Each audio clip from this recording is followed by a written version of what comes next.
let's do some twisting for the upper body. And we're going to use a resistance band. So you can find a seated position in a chair or on the mat. You want a long resistance band. We're going to start by bringing it underneath our armpits and holding on to the end. So I've got a red, orange band.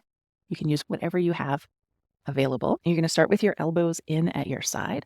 You could wrap your hand with the band if that feels more comfortable, or holding the band with your thumb on top of your hand. So it should be pretty light hold with the wrist long. All right, so elbows are fairly close into the side. Hold this position and twist in one direction and twist in the other direction.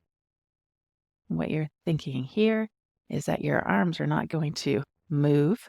You're keeping that angle. What's nice about the resistance band is that you can see the color, and you're going to keep that angle between your rib cage and between the resistance bands as you twist.